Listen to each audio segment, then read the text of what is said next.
The grand audience chamber of the sapphire throne shimmered beneath the twin suns of Velara, its crystalline pillars refracting light into rainbows that danced across the polished obsidian floor. Princess Lyrian, barely the height of a human knee and draped in a miniature version of her mother's ceremonial armor, crafted from moon steel and etched with star charts, stood beside the towering throne of the Empress Sylvan. Around them, the court of Velara held its collective breath. Ministers in iridescent robes, generals with scarred faces and plasma gauntlets, and silent guards whose white hair flowed like frozen rivers down their backs. All of them watched as the prisoner was dragged in, his boots scuffing the sacred floor, his uniform tattered and stained with grime and dried blood. He was human, a rare sight on this world, rarer still in chains. His dark eyes scanned the chamber with defiance, not fear, and his jaw was set like stone beneath a week's worth of stubble. His name was Joran, and he'd been captured 3 days after the Battle of the Crimson Dunes, the last major skirmish between the Terran Expeditionary Corps and the Velari Dominion. Joran had expected interrogation, torture, maybe. He hadn't expected silence so profound it felt like a physical weight pressing against his eardrums. Then, from the side of the throne, a tiny voice, high-pitched, trembling with recognition, cut through the stillness like a laser through fog. "Mom! That's him!" Every head in the chamber swiveled. Empress Sylvan, regal and intimidating in her crown of fused meteorites, looked down at her daughter in confusion. Lyrian's wide, sapphire blue eyes were fixed on Joran with the intensity of a supernova. She pointed one small, gloved finger at the human, her white hair bouncing as she jumped excitedly in place. "That's the human who pulled me out of the sandcrawler wreck," she declared, as if announcing the winner of a pastry contest, not identifying a war prisoner. "He saved me." The court erupted into a cacophony of gasps and murmurs. Sylvan's hand clenched into a fist on the armrest of her throne. Her pale blue skin darkened slightly, a Velari sign of shock, and her silver-white braid twitched. Joran, for his part, blinked in disbelief. Then memory crashed over him like a tidal wave. 6 months earlier, the Crimson Dunes had been a furnace of plasma fire and screaming engines. His unit scouts embedded behind enemy lines had stumbled upon a smoldering wreck of a Velari royal transport, half buried in the dunes. Most assumed it was empty, but Joran heard something. A whimper, faint as a dying star. He dug through twisted metal and sand until he found her. A tiny blue-skinned child with white hair matted with blood, one leg pinned beneath a collapsed console. Her armor had been cracked, her eyes wide with trauma. Without thinking, he'd used his plasma torch to cut through the wreckage, slung her over his shoulder, and carried her 2 miles through sniper fire to a neutral humanitarian outpost. He'd left her with medics and vanished back into the war, never expecting to see her again, let alone here, inside the heart of the Velari royal palace.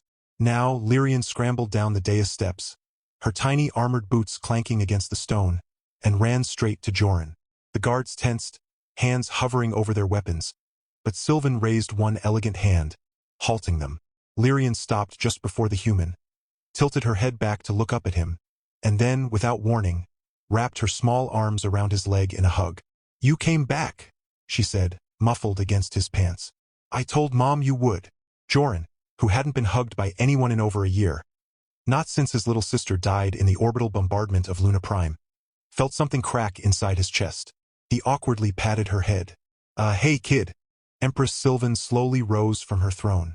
She descended the steps with the grace of a storm cloud parting to reveal the moon. Up close, she was even more imposing.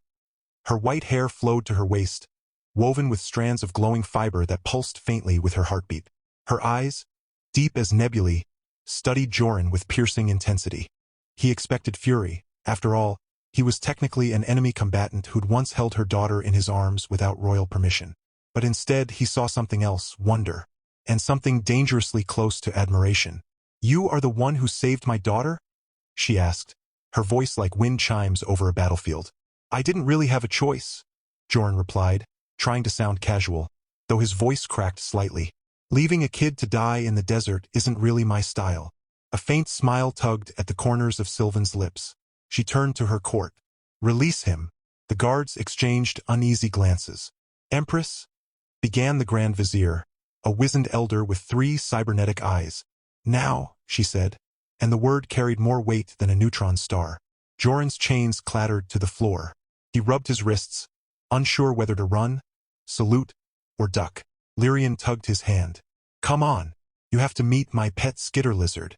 His name is Zarnak, and he only bites people he doesn't like, and I told him you're nice. Sylvan watched as her daughter dragged the bewildered human soldier toward the palace gardens. His boots still dusty from the prison cells. His uniform still smelling of gunpowder and sweat. The court erupted in urgent whispers. A human, her daughter's savior, had just been welcomed into the inner sanctum of the Velari Empire. It was unprecedented. It was scandalous. It was strangely beautiful. Over the next few days, Joran found himself not only free, but treated almost like a guest of honor, though he remained under constant, if discreet, guard. He learned that the war between Terra and Velara had ended in a shaky ceasefire a month after the Crimson Dunes. Both sides were exhausted, their fleets crippled, their people hungry. The Velari had lost nearly their entire royal convoy that day, including Lyrian's father, the Emperor, who had been aboard a different skiff that exploded in the initial ambush. Sylvan had taken the throne in mourning, her heart armored in grief, until now. Lyrian followed Joran everywhere. She insisted he eat with her. Velari food was mostly crystalline fungi and mineral broth, bizarre but not terrible. Showed him the palace observatory where she charted constellations, and even tried to teach him to wield a ceremonial blade, though she was barely strong enough to lift it. Joran, in turn, taught her card tricks, told her stories about Earth. Blue oceans, green forests, rain that didn't burn, and let her braid his dark hair while she chattered about stars and skitter lizards. He was a man who had spent years seeing aliens only through the scope of a rifle. Yet here he was, laughing with a child who had white hair and blue skin and called him my human. But it wasn't just Lyrian who watched him. Empress Sylvan observed Joran from the shadows of balconies and through mirrored windows. She noted the way he never raised his voice, even when frustrated. The way he checked every corner before entering a room. Not out of paranoia, but habit, the ingrained caution of a soldier. The way he knelt to Lyrian's level when speaking to her, never talking down. She saw how he helped gardeners lift broken statues after a sandstorm, how he gave his extra ration of sweet crust to a servant child who dropped hers. And once, when a Velari general openly mocked him as a primitive meatbag, Joran simply met his gaze and said, "Call me that again when you've carried a child through a war zone with half your ribs broken." The general never spoke ill of him again. Sylvan began inviting Joran to evening discussions, not as a prisoner, but as a voice. She asked about Earth's history, its mistakes, its dreams. He spoke of unity forged in crisis, of rebuilding after destruction, of the fragile hope that drove humanity to the stars despite its flaws. She listened, her white hair gleaming in the candlelight, her fingers steepled beneath her chin. He noticed how her sternness softened around the edges when she spoke of Lyrian's laugh, how her voice grew warm when recalling the Emperor. He also noticed that she never wore armor anymore, not since the day he arrived. One evening, as twin moons rose over the palace gardens, Sylvan found Joran sitting alone by the reflecting pool, staring at the stars. She approached silently, her robes whispering against the stone. "You miss your home," she said, not as a question. "Sometimes," Joran admitted. "But Earth's not exactly a paradise right now. Just different sand." She sat beside him, close enough that he could smell the faint scent of silver bloom petals in her hair. "You saved my daughter not because she was royalty," she said softly, "but because she was a child." He nodded. Royalty or rebel, kid's just a kid. Silence stretched between them, comfortable rather than awkward. Then she asked, "Would you stay?" The question hung in the air like a comet trailing fire. He turned to look at her. Really look. Her eyes held not command, but vulnerability. Not desire, but possibility. "I don't belong here," he said honestly. "I'm a grunt with a plasma rifle and a dozen scars. You're an empress. And I'm also a woman who spent 10 years watching her people fight for pride while their children starved," she replied. "Maybe it's time for something new." He didn't answer right away. Instead, he reached into his pocket and pulled out a small, smooth stone. A pebble from the Crimson Dunes he'd kept as a reminder. He pressed it into her palm. "This world tried to kill me," he said, "but it also gave me you and Lyrian. That's worth something." She closed her fingers around the stone. Their hands brushed, and neither pulled away. Days turned into weeks. Joran trained with the Velari Guard not as a subordinate but as an exchange. He taught them Terran close-quarters tactics. They taught him how to read energy signatures in the air and move like a shadow through sandstorms. Lyrian declared him her official royal human. a title she had just invented and which everyone pretended was real. Meanwhile, the court watched with growing curiosity as the Empress and the human soldier walked the gardens together, debated policy in quiet chambers, and once, during a solar flare alarm, even barricaded themselves in a safe room, sharing stories by emergency light until dawn. But peace is never without its enemies. General Thorak, Sylvan's fiercest war hawk and the brother of her late husband, saw Joran not as a bridge, but as a threat. "He's a spy," Thorak hissed during a late-night war council. "A Terran wolf in our den. You're blinded by sentiment, sister." "I am not blinded," Sylvan replied coolly. "I am choosing a future over a past." Thorak's eyes narrowed. "Then you leave me no choice." That night, alarms blared through the palace. A rebel faction, loyal to Thorak, stormed the western wing, seizing key generators and trapping half the royal guard in lockdown fields. Joran, awakened by the chaos, grabbed his old plasma pistol, which the Velari, in a surprising act of trust, had returned to him, and sprinted toward Lyrian's chambers. He found her cowering under her bed, clutching Zarnak the skitter lizard, her eyes wide with terror. "I knew you'd come," she whispered. "Always," he said, scooping her up. He fought his way through corridors lit only by emergency flares, shielding Lyrian with his body as plasma bolts scorched the walls. He moved like a predator, precise, efficient, lethal, taking down Thorak's rebels with minimal shots, using the environment to his advantage. When he reached the throne room, he found Sylvan surrounded, her white hair disheveled, her ceremonial dagger drawn but useless against half a dozen armed insurgents. Thorak stood at their center, a cruel smile on his lips. The human pet arrives just in time to die with his mistress. Joran set Lyrian down behind a pillar. "Stay low," he whispered. Then he stepped into the open, his pistol raised. "You should have stayed on your mudball world," Thorak sneered. "Yeah, well," Joran said, "your sister's better company." The fight was brutal. Joran took a plasma bolt to the shoulder but kept moving, using his knowledge of Velari armor weak points to disable rebels without killing them. Sylvan's orders, even in war, were to preserve life whenever possible. Thorak, enraged, activated a gravity disruptor, pinning Joran to the floor under crushing invisible force. "You think you belong here?" Thorak spat. "You're nothing." But then Lyrian appeared from behind the pillar, not with a weapon, but with a royal command orb she'd snatched from Sylvan's desk. She slammed it onto the floor. A pulse of energy erupted, overriding Thorak's disruptor and locking down all rebel systems. The palace AI, designed to respond to royal biometrics, even a child's, had obeyed her. Thorak roared in fury, but it was over. The loyal guard flooded in, disarming the rebels. Thorak was dragged away, cursing Joran's name. Later, in the quiet aftermath, Sylvan knelt beside Joran as medics treated his wound. Her hands trembled as she helped hold the bandage. "You risked everything for us," she said. He winced as the medgel sealed the burn. "You're worth it." She looked at him, really looked, and something unspoken passed between them. Not just gratitude, not just alliance. Something deeper, older than war, brighter than stars. In the weeks that followed, Joran's presence in the palace became not just accepted, but celebrated. The people of Velara, weary of bloodshed, saw in him a symbol, proof that enemies could become protectors, that compassion could cross species, that love could bloom in the ashes of battle. Lyrian, now more confident than ever, declared at the grand festival of twin moons that Joran was going to marry Mom and be my forever dad. A statement that made the entire court erupt into laughter, and Sylvan blush furiously. Joran didn't correct her.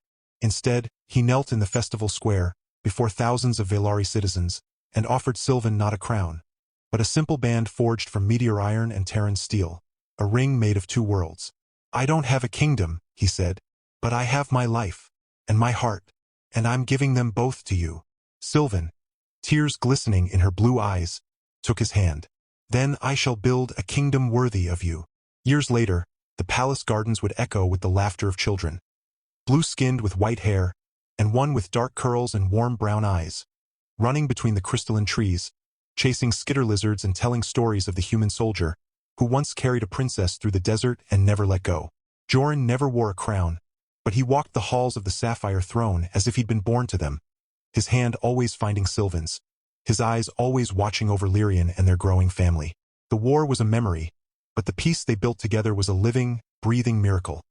A love written in starlight and sand, in laughter and loyalty, in the quiet certainty that sometimes the greatest battles are won not with weapons, but with open hearts. Peace, Joran soon learned, was far more complicated than war. In battle, the enemy wore a uniform and fired from clear lines. In peacetime, threats slithered through treaties, whispered in council chambers, and hid behind smiles. Just as the people of Velara began to embrace the strange harmony blooming between their empress and the human soldier, new shadows gathered at the edge of the empire, shadows with no loyalty to crowns or ceasefires. It began with the silence of the outer colonies. 3 Velari mining outposts along the rimward belt stopped transmitting. No distress calls, no wreckage, just nothing. Sylvan dispatched scouts, but none returned. Then came the rumors. Whispers of a new faction, nameless and merciless, moving through the void like ghosts. They used no Velari tech, no Terran weaponry. Their ships were jagged, organic-looking things that shimmered like heat haze, and their fighters wore armor fused to their flesh, living metal that pulsed like a heartbeat. Joran recognized the design immediately. The Voidborn. He murmured the night the first scout vessel's black box was recovered, its final images flickering across the palace war room. We thought they were myth. Back on Earth, legend spoke of the Voidborn, bioengineered warriors from a dead star system, exiles who'd spliced their DNA with war machines centuries ago. They didn't conquer. They consumed. They stripped planets of resources, harvested sentient beings for genetic material, and erased entire civilizations without leaving a single name behind. The Terran fleet had lost 3 battle groups to them before retreating and sealing off known entry points. But now, somehow, they'd slipped through. Sylvan's council was divided. Some, still wary of Joran, insisted this was a Terran deception, a ploy to justify rearmament. Others feared the Voidborn were real but believed Velara could stand alone. Only Lyrian, now 8 cycles old and sharp as a plasma blade, spoke plainly. If they took the Rim colonies, they'll come for the palace next. And Joran's the only one who's seen them before. Reluctantly, Sylvan authorized a joint task force. Velari starcruisers paired with a single Terran frigate that had limped into orbit after receiving a coded distress signal from Joran. The mission was simple. Locate the source of the Voidborn incursions and neutralize it. Simple but suicidal. Joran would lead it, not as a soldier, but as the Empress's consort and the only living being who understood what they faced. He kissed Sylvan beneath the twin moons before departure, her white hair spilling over his armor like starlight. "Come back to me," she whispered, her voice cracking for the first time since the war. He promised he would. Then he turned to Lyrian, who stood rigid in her own miniature command uniform, tears welling in her sapphire eyes but her chin held high. "If you die," she said, "I'll hunt you through all the afterlives and ground you for eternity." He laughed, a rough, honest sound that eased the weight in his chest. Deal. The fleet jumped into the void. For weeks, they found nothing but debris and silence.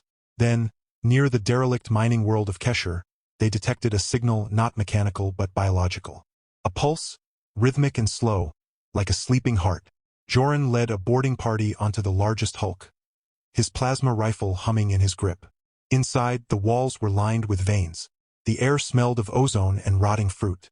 And in the core chamber, floating in a viscous amber fluid, was a massive organic node, writhing, pulsing, watching them with thousands of lidless eyes. It spoke, not in words, but in thoughts that clawed at their minds. "You carry the hybrid child." It hissed directly into Joran's consciousness. "The one with 2 bloods. She is perfect. We will have her." Joran froze. Lyrian. They knew about Lyrian. The trap snapped shut. Voidborn emerged from the walls, tall, sinewy horrors with metallic bones protruding through their skin. Their faces smooth masks with no mouths, only eyes that burned with cold intelligence. The boarding party was slaughtered in seconds. Joran barely escaped, dragging 2 wounded Velari Marines back to the frigate as the hulk collapsed behind them. Back aboard, he locked himself in the strategy room, replaying the encounter. The Voidborn hadn't attacked Velara at random. They'd been searching, and now they knew where Lyrian was. When he returned to Velara 3 days later, he expected panic. Instead, he found celebration. The palace was draped in silver banners. Courtiers laughed in the corridors. And at the center of it all stood General Varen, Thorak's former lieutenant, now elevated to High Protector, who greeted Joran with a smile that didn't reach his eyes. "The Empress has made an announcement," Varen said smoothly. "She's agreed to a sacred union with Prince Kalos of the Zinthari Concord." an ancient ally, newly resurgent. The wedding will unite our fleets against the Voidborn threat. Joran's blood turned to ice. Sylvan would never. She did. Varen interrupted. Freely. For the good of the Empire. Joran stormed into the throne room, only to find Sylvan seated beside a tall, silver-eyed alien prince whose armor shimmered with bioluminescent script. She looked serene, regal, and utterly detached. When her eyes met Joran's, there was no spark, no warmth. Only the cool distance of a ruler making hard choices. Joran, she said evenly, you return at a fortunate time. You will stand as witness to my betrothal. He stared at her, heart hammering. This wasn't her. Not the woman who'd held his hand in the garden, who'd wept when he took a plasma bolt for her guard, who'd whispered his name like a prayer. Something was wrong. That night, he broke into her private chambers. She didn't call the guards. She simply stood by the balcony, back turned. Leave, she said. No, he replied. Tell me what's going on. She turned then, and he saw it. The faint silver filaments threading beneath her skin at her temples, almost invisible. Neural compliance tech. Zinthari mind-binding. She wasn't choosing. She was being controlled. They have Lyrian, she whispered, tears finally breaking through. Varen handed her over to the Zinthari envoy as collateral for the Alliance. They say they'll return her after the ceremony. But I've read their histories, Joran. Once they bond a child to their bloodline, she's lost forever. And then it clicked. The Zinthari weren't allies.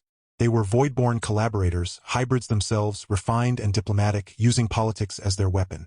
They wanted Lyrian not for marriage, but for her hybrid genome. Human resilience fused with Velari starsense. She was the key to perfecting their next evolution. Joran didn't hesitate. Where did they take her? The Sky Spire, Sylvan said. It launches at dawn. He kissed her forehead, feeling the hum of the neural filaments beneath her skin. Hold on. I'm bringing her home. The Sky Spire was a mile-high vessel docked in the orbital ring, a cathedral of glass and gravity engines designed to carry the Zinthari elite across galaxies. Infiltrating it alone was madness. But Joran had one advantage. No one expected a human to understand Zinthari biolocks. He'd studied their tech during his time with the Terran Xenotech division. And he had help. Lyrian, even in captivity, had left a trail. Tiny scratches on corridor walls, Velari star code. A dropped skitter lizard scale that glowed under UV light. She was guiding him. He fought through bioguardians whose limbs unfolded into blades, bypassed living doors that screamed when touched, and finally reached the central sanctum. There, suspended in a cocoon of glowing silk, was Lyrian. Pale, unconscious, her white hair threaded with silver. Above her hovered Prince Kalos, his eyes closed in ritual trance, his hands weaving strands of light into her mind. You're too late, human, Kalos said without opening his eyes. Her soul is already ours. Joran didn't answer. He fired his plasma rifle, not at Kalos, but at the chamber's gravity regulator. The room lurched. The silk cocoon tore. Lyrian fell, and Joran caught her mid-air, rolling to absorb the impact. She stirred, her eyes fluttering open. Knew you'd come, she mumbled, weak but grinning. Kalos snarled, his form shifting, skin splitting to reveal chitinous armor beneath. You cannot win. The Voidborn are already inside your palace. Your Empress is ours. But Joran had already activated the beacon in his Riscom, a signal not to the Velari fleet, but to the Terran frigate still hiding in the asteroid belt. Maybe, he said, hoisting Lyrian onto his back. But you forgot one thing. What? I don't fight to win, Joran said, priming a fusion grenade. I fight to survive. He hurled the grenade into the core reactor shaft and ran. The explosion tore through the Sky Spire like a star going supernova. Joran and Lyrian ejected in an escape pod just as the vessel cracked in half, its dying scream echoing across the orbital ring. Back on Velara, chaos reigned. The Zinthari envoy had been exposed. Varen was arrested mid-execution order. And Sylvan, freed from the neural filaments by a loyal medic who'd risked everything, stood on the palace balcony, watching the burning wreckage of the Sky Spire streak through the atmosphere like a falling crown. When Joran and Lyrian landed in the palace gardens, covered in soot and blood but alive, Sylvan ran to them, not as an empress, but as a mother, as a lover. She crushed them both in an embrace that spoke louder than any decree. But the victory was fragile. The Voidborn had revealed their hand, and they wouldn't stop. Worse, Fragments of Zinthri data recovered from the spire suggested they weren't just harvesting genomes, they were building something. A cradle, a world engine, a planet designed to birth a new god made of stolen DNA, and Lyrian, half human, half Velari, was to be its heart.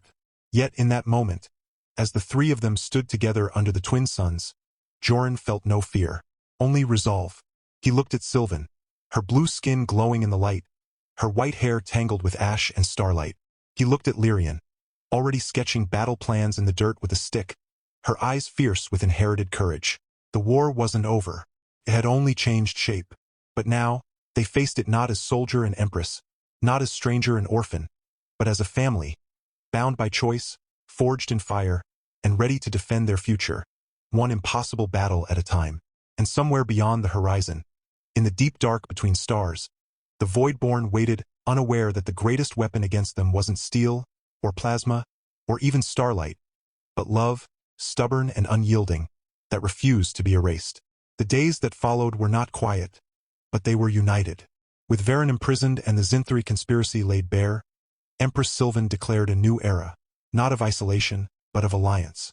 She opened the royal archives to Terran scientists, shared Velari star maps with Earth's fleet commanders, and, most daringly, appointed Joran as commander of unified defense, the first human to hold such a title in galactic history.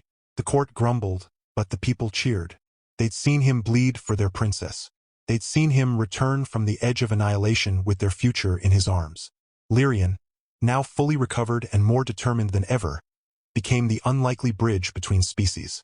She devoured data on human engineering and Velari biosymbiosis, scribbling equations on every surface she could find, even once on Joran's back while he napped.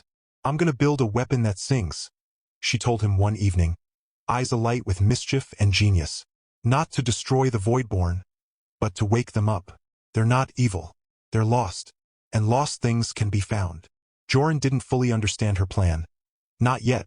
But he trusted her like he trusted his own heartbeat. The final confrontation came not in the void, but on the dead moon of Valus, where the Voidborn had begun assembling their cradle, a monstrous sphere of fused flesh and metal, pulsing with stolen genetic echoes. At its core, suspended in a web of light, was a phantom image of Lyrian, projected as a lure, a siren call to draw her in. But Lyrian wasn't fooled, and she wasn't coming alone. The joint Terran-Velari armada arrived not with guns blazing, but with silence and song. Lyrian had worked with engineers from both worlds to create the harmonic resonator, a device that didn't fire plasma or kinetic rounds, but emitted a frequency woven from the lullabies of Velara and the old Earth folk songs Joran used to hum while cleaning his rifle. It was a sound of memory, of home, of what it meant to be more than just survival, to be loved. As the fleet held position, Joran piloted a single stealth skiff down to the surface, Lyrian beside him, her small hands steady on the controls. Inside the cradle, they found not an army, but a single figure, the original Voidborn architect, ancient and withered, its mind fractured by centuries of isolation, its body fused with the machinery it once commanded. "They took our world," it whispered, its voice like grinding stone. "We forgot how to be people." Lyrian stepped forward, unafraid. She reached out and placed her small blue hand on the creature's metallic chest. "You don't have to be alone anymore," she said gently. "We can help you remember." And then she sang, the same melody Joran had sung to her that first night in the palace gardens, when she was scared and he was lost. The note shimmered in the air, pure and simple. The cradle trembled. The web of light dissolved. And around them the Voidborn warriors, once faceless horrors, removed their masks. Beneath, they were not monsters, but beings with eyes full of sorrow and hope. The war ended not with a bang, but with a breath. In the years that followed, Velara became more than an empire, it became a beacon. The Voidborn, once feared across the galaxy, were granted sanctuary on the reclaimed moons of the Rimward Belt, where they helped rebuild what they'd once destroyed. The Zinthri Concord, stripped of its leaders, reformed under younger, peaceful thinkers who apologized for their elders' crimes with deeds, not words. And at the heart of it all stood the palace on Velara, but it was no longer just a seat of power. It was a home. Joran and Sylvan married beneath the twin suns in a ceremony that blended Terran vows and Velari star oaths. Lyrian, now officially adopted as Joran's daughter and heir to the Sapphire throne, wore a dress woven from earth cotton and Velari moon steel, and she gave the blessing herself. Longer than the officiant's speech, filled with jokes about skitter lizards and plasma burns, and ending with, "Now kiss already." The cake's getting warm. They did. Life settled into a rhythm richer than any soldier's dream. Joran taught their children, Lyrian, and later her 3 younger siblings, Kaelin, Mira, and little Torin, to throw a punch, mend a wound, and tell a bad joke with perfect timing. Sylvan ruled with compassion and strength. Her council now filled with Terrans, Vaelari, and even a reformed Voidborn elder who specialized in atmospheric restoration. Every evening, without fail, the family gathered in the gardens, eating sweet crust and watching Zarnak the skitter lizard chase fireflies bred from Earth DNA. Lyrian grew into a brilliant diplomat and engineer, eventually designing ships that could fold space without tearing it, allowing entire families to travel the stars not as soldiers, but as neighbors. Kaelin became a historian, chronicling the Great Reconciliation. Mira opened schools that taught both quantum physics and lullabies, and Torin, the baby with Joran's dark curls and Sylvan's sapphire eyes, declared at age 5 that he would be the best cloud shaper in the galaxy. And no one doubted him. One evening, decades after the war, Joran sat with Sylvan on their favorite balcony, their hands intertwined, their white and silver hair mingling in the breeze.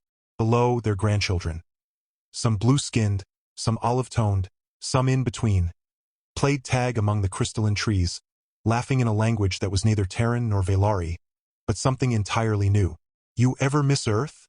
Sylvan asked softly. Joran smiled. "Earth's in my bones.